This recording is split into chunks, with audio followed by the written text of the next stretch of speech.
Hey, it's Sarah Burke here from the Women in Media podcast. And before we get started on a new episode, could I get you to hit like, follow, subscribe, hit the bell, whichever app you do your podcast listening in. Make sure you're all set up so you know when there's a new episode and you can help spread the word.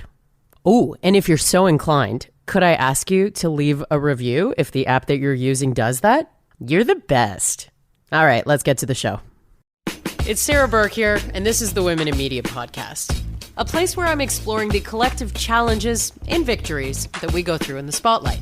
Now, I face enough challenge being a white woman in this space, but I often think about how different that experience may be for a Black colleague. In order for us to be better, you have to work twice as hard. You know, this is a quote that every Black person has heard from their parents. And that pressure, being that exceptional Black person and still not succeed a lot of the times in these systems, I think that the word mediocre is something that all of us have an aversion to, but especially Black women, because we're treated like we're mediocre even when we're not. And so for me, I love the idea of just like leaning into mediocrity and allowing ourselves, giving us permission to just be fine. My guest today is Kathleen Newman-Bremang, a writer, editor, and producer, and the global deputy director at Unbothered, Refinery29 sub-brand made for and by Black women. Thank you so much for coming on the podcast. How are you? Hi, Sarah. I'm good. Thank you so much for having me. You've recently stepped into this new role. So why don't we start there? Okay. I mean, I know you as someone who worked behind the scenes on the social and in celebrity and entertainment television in Canada, mostly through Liz Trinier, who actually nominated you to come on this podcast. But what That's my bestie, Liz. What got you into Refinery29 and sort of give me a look at your career? Okay. I mean, we could take it back and start at the beginning where I met Liz Trinier, one of my best friends in the whole world. We met at Much Music. So I pretty much started my career at Much. I did some internships. I went to journalism school at Ryerson, the school formerly known as Ryerson, ex-university. And so I did journalism there and then did some internships. I did an internship at Much, then did an internship at MTV in New York, came back and got hired at Much. And I was working as a production assistant and then an associate producer at Much. And then I was like dabbled at being on air as a VJ for about a year or so at Much. And then I went back to producing, which is what I always wanted to do. I always wanted to be behind the scenes, writing, producing. Being on camera still isn't my favorite thing. And so from there, I continued producing under the Bell Media umbrella, which, as you know, owned Much, owned CTV. And so I worked on The Social for 5 seasons. I was one of the founding producers, one of the first producers on that show. And I focused on celebrity and entertainment. And there I met Elaine Louie, who runs Lainey Gossip.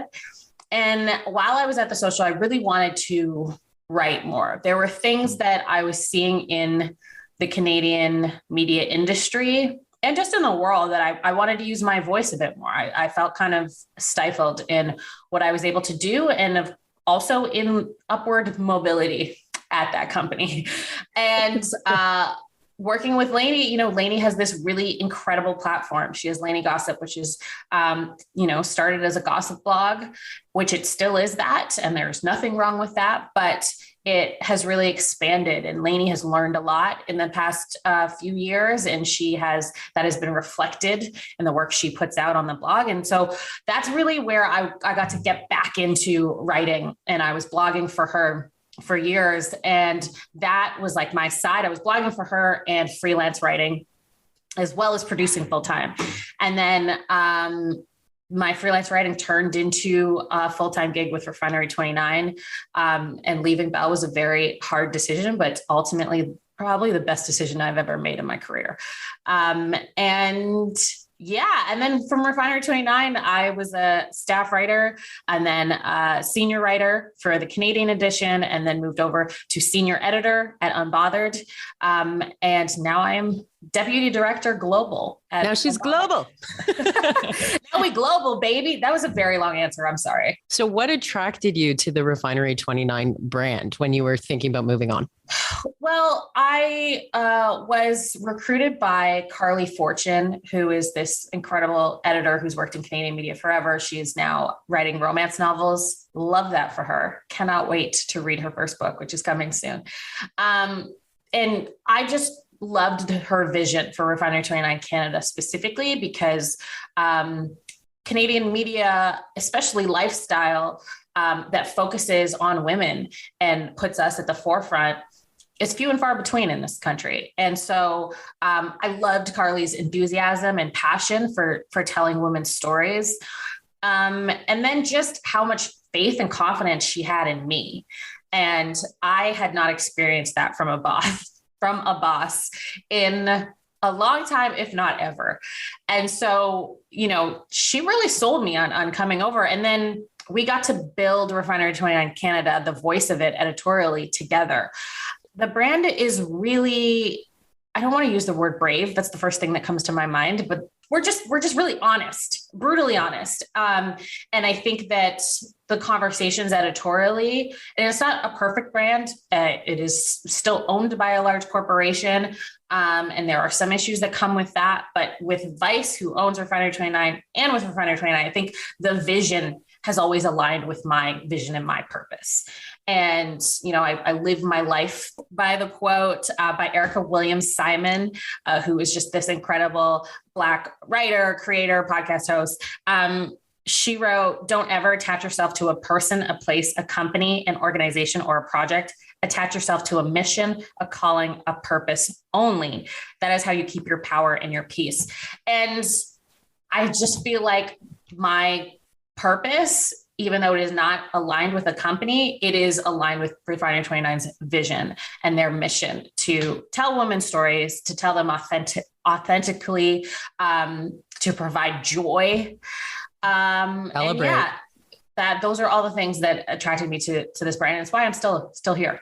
Did you have any apprehension about jumping from that big, well-known, maybe security blanket sort of brand and going into something a little more alternative? Yeah, 100%. Yeah. I think that it's really interesting. I think that if I had felt supported, and if I had been promoted and paid my worth, and validated in ways that I felt like I deserved at that company, I don't think I would have left, because, it is one of the biggest media companies in Canada. The Social is an incredible show. It was, really, I felt like I was at the height of Canadian media. So you don't leave, especially it's a small industry. Mm-hmm. There aren't a lot of jobs. And, they'll remind you this, like, you should be grateful to be there because there's a lot of people who want to be in that position. And so I would not have left if I felt supported and if I had been given the things that I felt like my work deserved. And so I was really apprehensive. And, Refinery 29 was an American brand. We were starting a whole new thing, and it wasn't as established in Canadian media. And so, yeah, I was so nervous. I quit and felt really strong in my decision to quit. And then in the weeks after, I was sick about it. Like, my anxiety took over, and how my brain works is that I second guess everything always. I hear so much of that on this podcast. So it's not just you. Overanalyze everything. I'm a Capricorn. I just overanalyze. And as much as I'm good at making a decision, I second guess it. And so, yeah, I didn't think I made the right decision. I thought I was making the worst decision in my career in the weeks after. And then when I started at Refinery 29 and I had the autonomy to use my voice and tell the stories I wanted to tell and not have to fight every day with someone to tell those stories, then I was like, okay, I made the right decision. But yeah, leaving such a big corporation and then just feeling like the way I left was not received very well, I will say, from some of the higher ups there who are no longer there. And so I felt like I had burned a bridge. And when you burn a bridge in Canadian media, there's only like 3 bridges. So I was very, very concerned about that. And I was very worried that I had lost this like safety blanket that I had in being in such a big corporation. Because once you get in, some people stay in forever. And I was very concerned that I wouldn't ever be able to get back in if I wanted to. Like if this didn't work out, then I'd be screwed.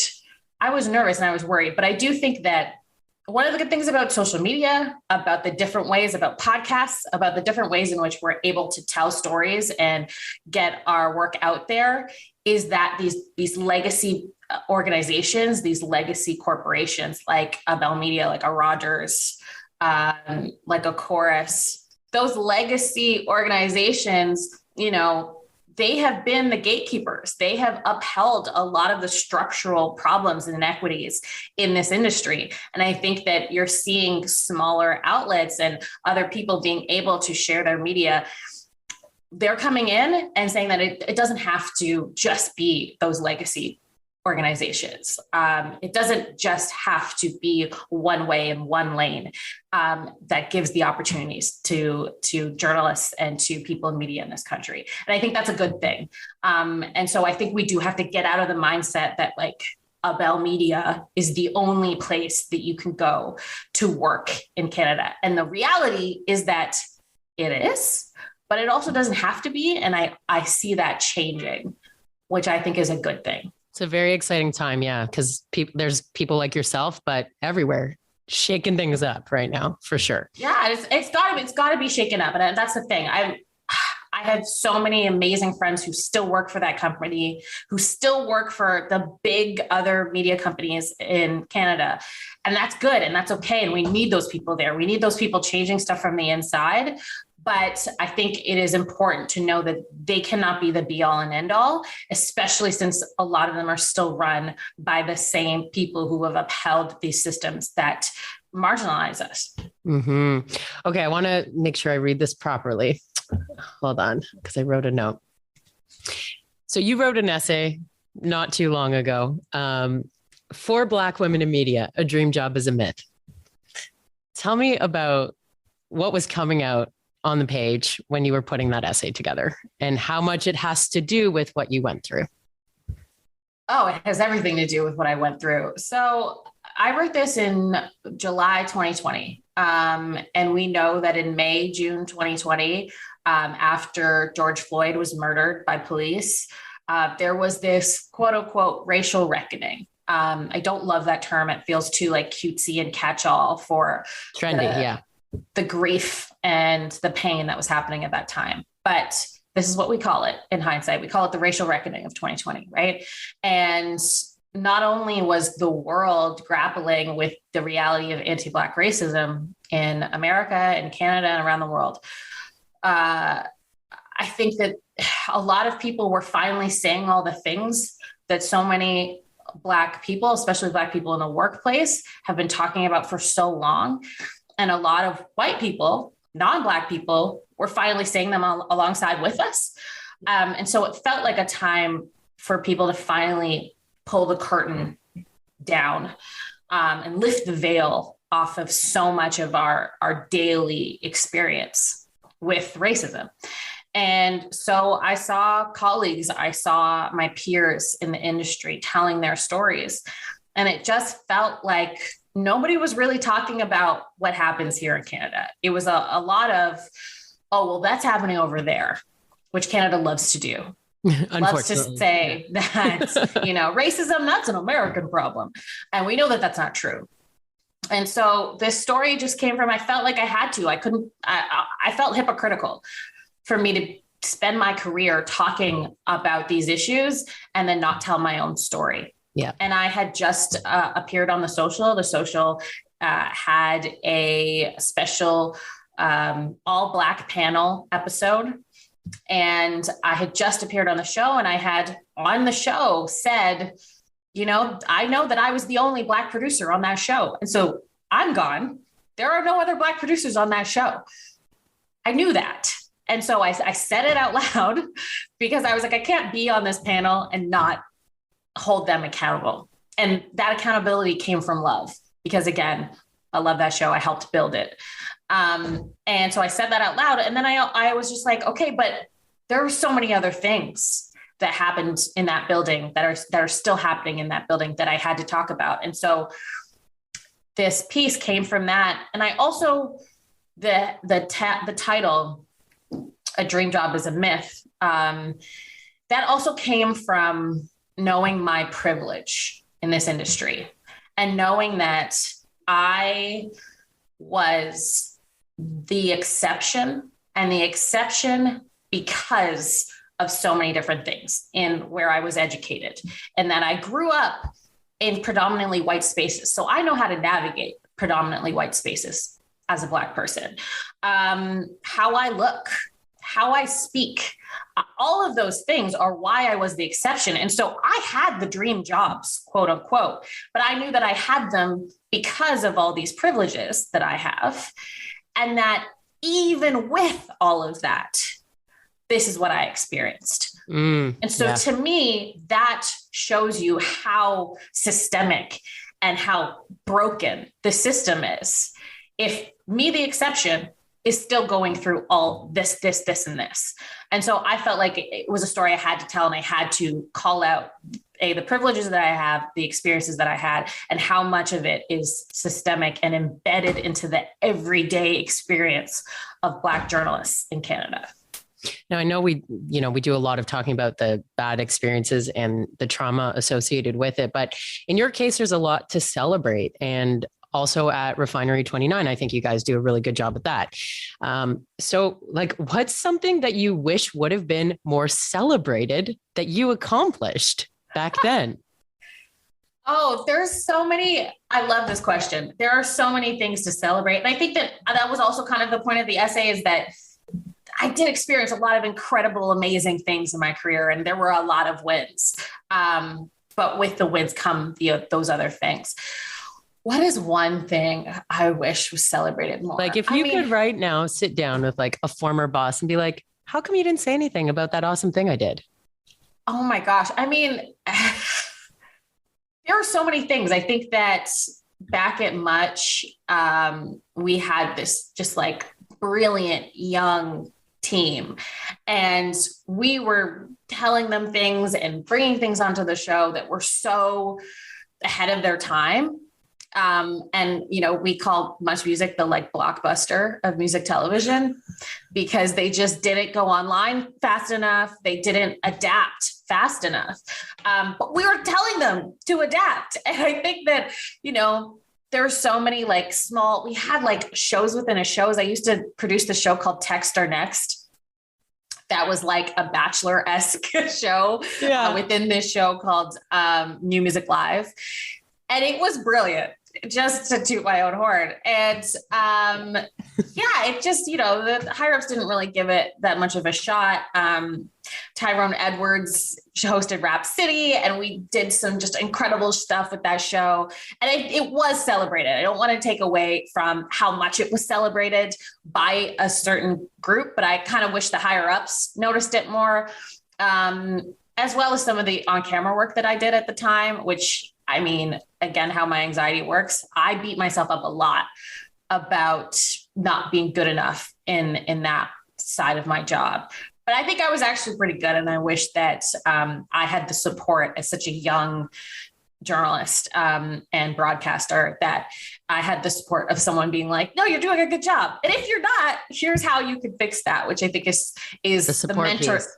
The support and the mentorship is missing, especially for women of color in this industry. And then I just think there was a lot of things that I did as a producer on the social that, I feel like I was not, do I want to say this?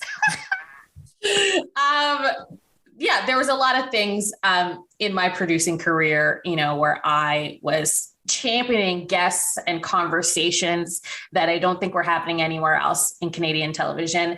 And some of them made it on the show. And I'm really proud. I think that what The Social has turned into, I'm so proud of the conversations that they have, the guests that they have on. And I think that I was instrumental in the beginning of making sure that that voice was there as much as I could.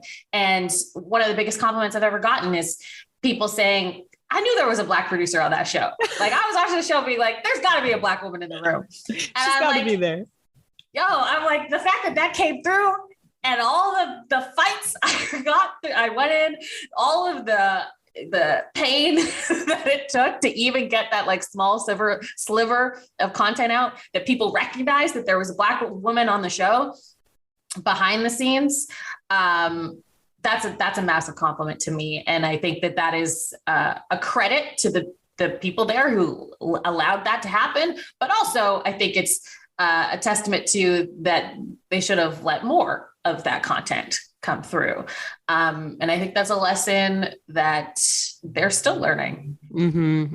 Yeah, it's really interesting. Like, while you were saying all this, I'm like, I wonder what she thought of the TikTok launch, because a lot of Much Music TikTok launch. Yeah, because a lot of the stuff that you're sort of talking about, every media platform right now is after something niche that's interesting and unique. And it sounds like, you were doing a lot of those things that could have been like the predecessor of, let's say, TikTok content. It's wild. One of my best friends, Tim Chan, who is executive at Rolling Stone now. He's brilliant. Like I said, I mean, if I could rattle off who started at Much, who was in those rooms and the jobs they have now, it's like, why did you just let us do whatever we wanted? Because we're brilliant. Yeah. Truly. But Tim produced this show called Trending in like 2011. Oh, shit. And it was about beauty influencers and like their unboxing and them doing tutorials. It was TikTok. However many years ago that was. Like, they canceled it after like 3 episodes or something. They just did not give it a chance at all. Yeah. And I think of how before its time that was. And there's a million stories like that. There also are so many people, when I talk about the discrimination that happens in this industry, there are so many people that we don't know their names. We don't know their stories because they left, because them constantly having to fight every day for their ideas and for their content to actually make it on air, or even just the microaggressions that they faced on a daily basis. They left the industry and went somewhere else. And I'm so grateful for those people, for even those like little incremental change that they created while they were in it. Mm-hmm. But I also feel so sad of the talent that this industry has lost because of all that. Mm-hmm. In a competitive industry, it doesn't take a lot for people to give up if they don't have the right, Yeah. Right. I don't even know if I love the phrasing give up, because when you're forced out of somewhere, is that necessarily giving up? It's just like, how much more can you take is how I look at it. And it's really unfortunate and embarrassing for the industry and for the people who have run this industry, that the brain drain and the talent that has been lost. Mm-hmm. So in this, in this podcast that you host, Go Off Sis, it's mentorship that we're talking about here. And, I'm certain that there are some themes and consistent things that come up on that podcast. Yeah. What are some of the things that, really concern you about the current state of what young people are going through in this industry right now? Oh, yeah. There's a lot. So Go Off Sis is a really joyful podcast, I'll say, that I co-host with my colleagues at R29 Unbothered. And we just like kiki about everything. So we talk about work, we talk about relationships, we just had this episode on motherhood and fertility and whatever that looks like for you and however old you are, what like family looks like. And a few of my co-hosts on that show are really young. Like we have some really young members of our team who are really just at the beginning of their careers. And I am so excited. They make me so excited because of their talent and their energy and their ideas. They're not jaded by anything yet. Not yet. No. And they're so confident. They're so confident, which is a thing then. And I'll put that on me early in my career. Like I did not have the confidence to stand up for myself. And this next generation is really confident and really has the language to arm themselves and to empower themselves, which is really beautiful to see. But I also, I try not to bring like the jaded, older, I'm not that old. I'm very young still, but I try not to bring the like jaded, person experience into the room because I still want them to have that passion and that excitement for their jobs. But I also feel like there are some warnings you want to give. And I think that one of the biggest things the next generation is coming up against is that our industry is just shrinking. And there are fewer outlets than there used to be. There are fewer well-paying jobs with benefits than there used to be. And it is really hard. It's something that's on my conscience all the time when people ask me for advice or of getting into this industry, and they ask me, well, how did you do it? How should I do it? Part of me wants to be like, don't do it. Part of me wants to be like, you need a backup. You need a career if you want to actually make money in this industry. I feel that, sister, still. Right? Like sometimes I feel like I can't, in good faith, tell people to get into journalism in Canada without telling them that, I've been through multiple layoffs at multiple places and seen my friends and colleagues lose their jobs like that. And with companies that do not care about them. That's why, going back to that quote I live my life by, I got to attach myself to a mission, of calling, or a purpose, because these companies do not care about us. They don't. They care about their bottom lines. They care about money. They do not care about you. Your work is not your family. So that's one of the biggest pieces of advice I give. But I worry about, this next generation and actually getting jobs and being able to support themselves in this industry on their own. And so I think that's a big challenge, but I also think that, it's exciting, some of the different outlets they have. I think of Brandon Gonez, who left CV24 and started his own YouTube channel. The Brandon Gonez Show is so popular and so exciting, and I'm so proud of him. And that's a really exciting thing. He's an example I give to people of like, first of all, network across. Find your peers. He made that show with his friends and with other people his age who are as excited and fired up. And so as much as there are a lot of challenges, if you go the traditional route, there are different routes to take, and lean on each other, lean on your friends, lean on your peers who are the same age as you. And as much as you do need support and mentorship in this industry, I think that there is power in your community. Mm-hmm. What you were saying about, the team that you have at Refinery 29 who are sort of up and coming sort of reminded me a lot about what Kayla Gray said on this podcast about her team at The Shift and how she's so excited about what like the new kids are bringing to the table and all of that. What's something that we can change? And especially like the younger generation that you're working with at Refinery 29, what's, a new mission that you kind of see? I think the biggest thing is that power in numbers and community that I mentioned, because I think for so long I felt so alone. And I think that one of the ways that I got out of that and then I was able to gain confidence was leaning on my friends who are also women of color or Black women specifically. You mentioned Kayla Gray. She's one of my best friends. I don't know if I would still be in this industry without her, the community of it. And so I think that one of the biggest missions and purposes for the next generation, I think, would be to do things for that community and not for your bosses or the executives or for the next job or for the next title. Because once you shift that to who am I telling this story for? And am I satisfied with it? Am I empowered by it? Are they? Instead of what does my boss want to hear? That changes everything. That's your views. Everything. That's your listenership, your viewership, your everything. And if you cater to the people who are going to watch you, then right there's the money.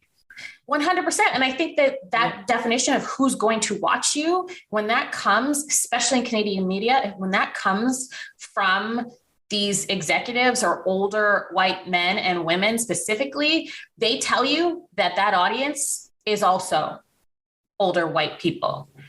And so that you have to cater to those people only. That's what they tell you. That's what I was raised in this industry being told. And that's just not true. That's not what our country looks like. And that should not be the goal ever.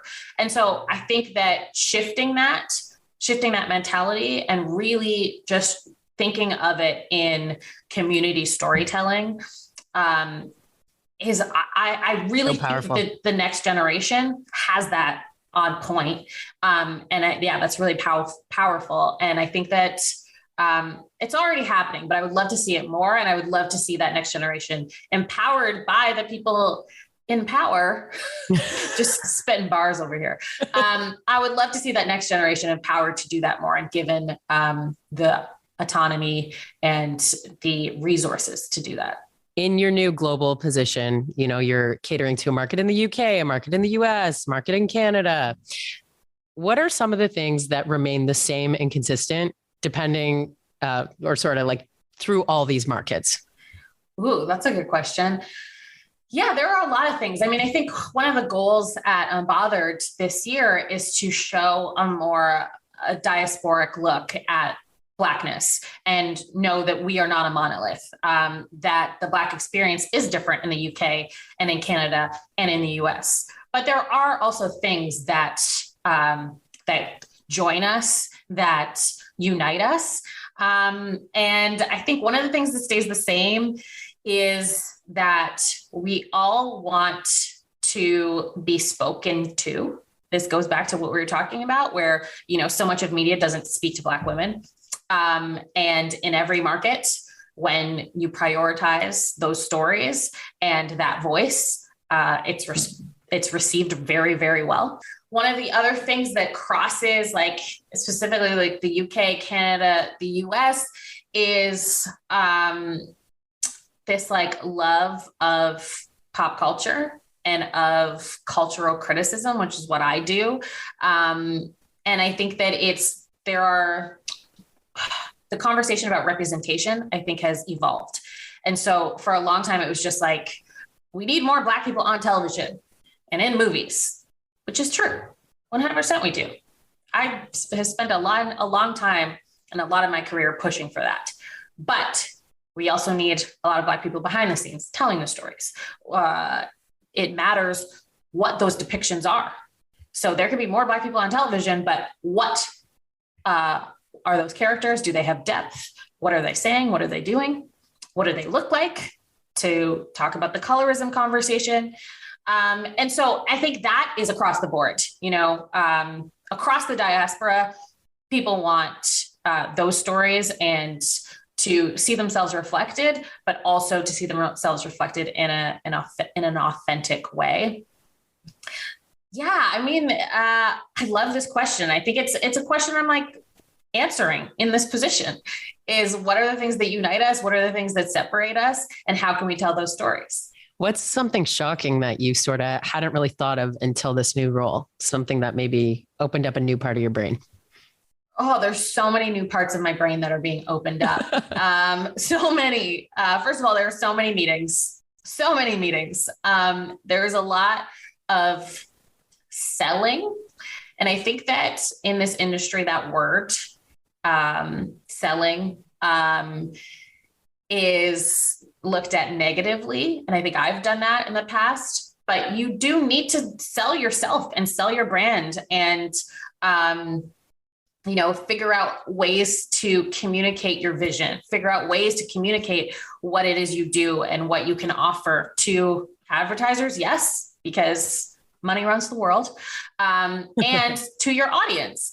And so that's a new part of my brain that I'm unlocking, because I need to be better at that part. And I think I'm getting better at it. And it's a great part of this new position. And then also just, being a manager, I think that that is also something that we don't really think about as like young journalists just wanting to tell stories, that, if you do get to the point where you get to make decisions and drive the content, you are going to be managing other people at some point. And that's a whole other skill, which is made so much easier because our team is incredible. I get to work with Black women all day, every day. It is a dream come true. And our team is so smart and so amazing. And so it makes it easy for me to be able to, support them. And that's, I think, my biggest job as a manager. But yeah, that's like a whole different part of my brain that's being unlocked. New territory. I feel you on that, because I'm a gal that came from being a live afternoon drive rock radio host. I'm now managing a team and I'm like, what? Work doesn't start at 1 p.m.? Oh, okay. Right. So yeah, it was a bit of a shock to my system as well. So I want to give you a chance to actually, nominate a few women to come on this podcast. Tell me about some women that you really admire. Right before we do that though, we can't leave this conversation without talking about your latest piece. Why Black women are divesting from excellence and embracing mediocrity. Tell me about this piece, what inspired it, your dad and how his upbringing played such a big role in where you were writing from. Yeah. We're going to need a whole other hour if I get into my dad. But so this piece, we it's called a package. So it's like a series of stories every Black History Month. And it's called our Roots Package. And it's led by Unbothered on R29. And for this year, we really wanted to explore Black excellence and just this idea, because every February, that term, Black excellence, is emblazoned everywhere. And we talk about the first Black US vice president. We talk about the first Black Academy Award winners, Sidney Poitier and Halle Berry. Kamala Harris, obviously, was the first person I was talking about. We talk about these people who have been exceptions and exceptional, and we put them under this tag of Black excellence.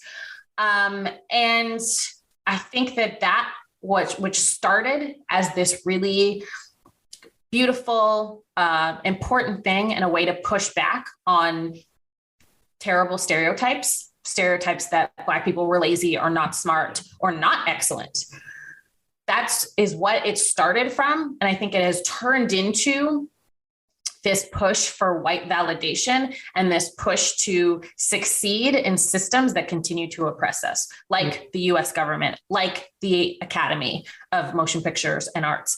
So for me, it was like, and that term, because I was raised in a household with Black African father. My dad is from Ghana and my mom is from Jamaica. And they both actually were very much about excelling. And this is just how they were raised too. Like they were just raised to be better. And in order for us to be better, you have to work twice as hard. This is a quote that every Black person has heard from their parents. And that pressure of working twice as hard or 3 times as hard or whatever it is, and being that exceptional Black person who has to kill ourselves to work so hard and be so excellent and still not succeed a lot of the times in these systems, or succeed at the expense of, because if you succeed in a system and you don't change it, then you are contributing to the thing in that system that continues to oppress other Black people. And so for me, it was just like, I have been feeling, especially in the pandemic, ambition is a word that I would use in the past to really be like one of the tenets of my personality. Like I am ambitious. I work hard. I love my job. I love my work. I put all of that first before everything else. And during this pandemic, I've kind of let go of a lot of that. And also then, though, you feel like you're like letting down a lot of people because of this like Black excellence catch-all thing. And I knew that other Black women were feeling that as well. And so I talked to a lot of them. I kind of looked inward in myself, and I wrote this piece that is resonating with so many people, which is amazing. And it just also gives me like the freedom, that word mediocre. We're talking about work. This is a podcast about work. And I think that the word mediocre is something that all of us have an aversion to, but especially Black women, is like, because we're treated like we're mediocre, even when we're not. So that word, I think, is just such a trigger for us. But I also am like, I would love to embrace it, because how many mediocre white people get to succeed, get to like live their lives in this just averageness, and it doesn't eat them apart inside. And so for me, I love the idea of just like leaning into mediocrity and allowing ourselves, giving us permission to just be fine. That's okay. And it's like, you could be excellent. Well, of course you can, but like, you can also be excellent tomorrow. You can also take a break, take a nap today and go do it tomorrow, or not. I mean, it also includes the people who are never going to be super excellent in this like very rigid definition of that word. There are a lot of Black people who are not going to do that. So this term of Black excellence excludes those people. It's like unattainable. Totally. It's unattainable. And it also just excludes like the things that are barriers to that, like our education system, like poverty, like capitalism, like all of these things that contribute to that. And so to me, there's just like freedom in this word mediocre. And I just let it all out in this piece. And I think that, writing it to kick off Black History Month was really important to me as well. From my seat at any table, whether it's like booking for this podcast, at, my 9-to-5 job, a lot of the time I'm thinking about these things and I'm asking myself, how can I do a better job at making sure I'm not enforcing something that is systemic, right? That's sort of part of the role that I can play. And, even though you and I have been like corresponding for a couple months and everything, I worry about tokenism all the time, right? Like how to do it properly.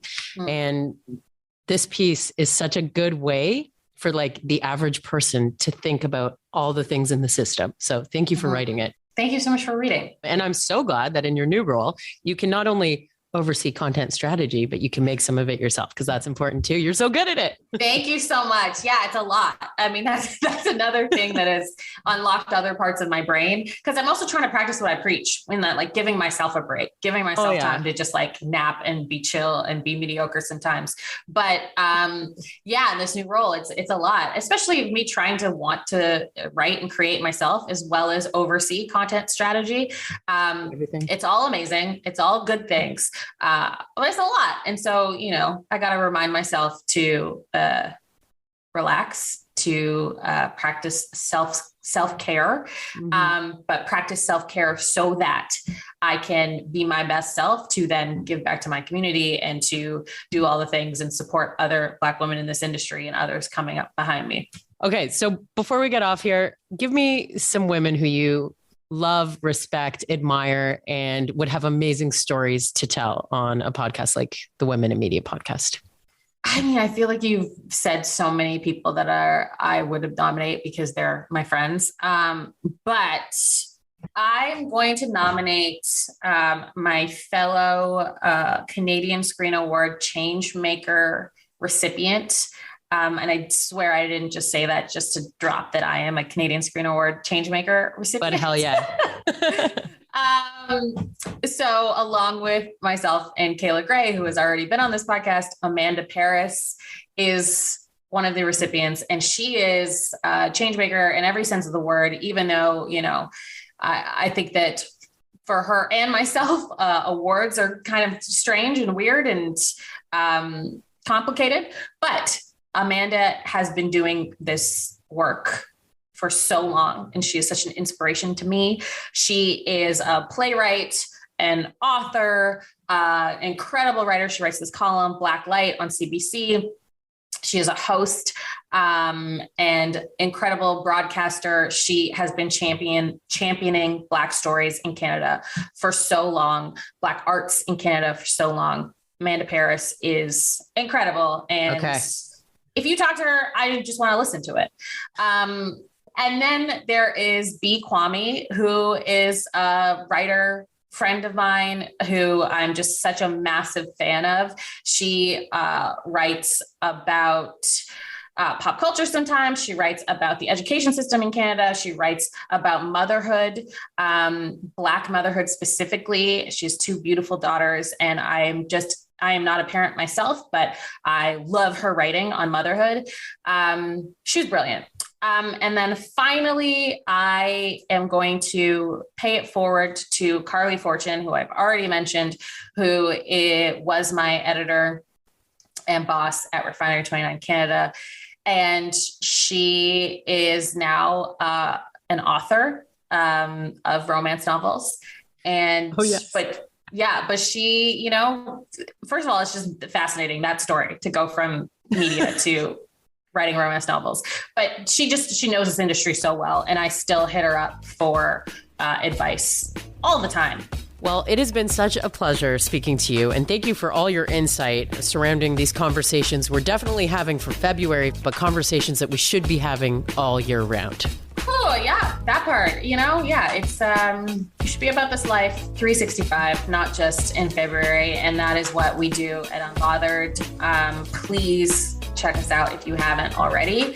But yeah, know that talking about Blackness and the joys and the triumphs, but also the tribulations and the inequities that still exist in these systems should be something that you're thinking about and talking about every day, all the time. Thank you so much for your time. Thank you.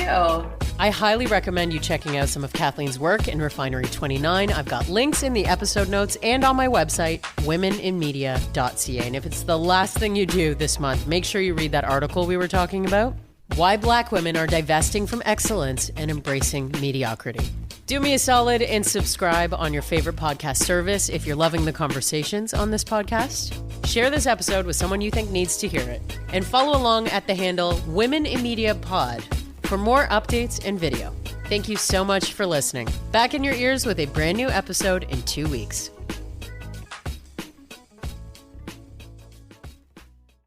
I'm Jeff Woods, and I'm shining a light on music and the rock stars who make it. He just was one of those people, he stood out. He was a magic guy. He really was a magic guy.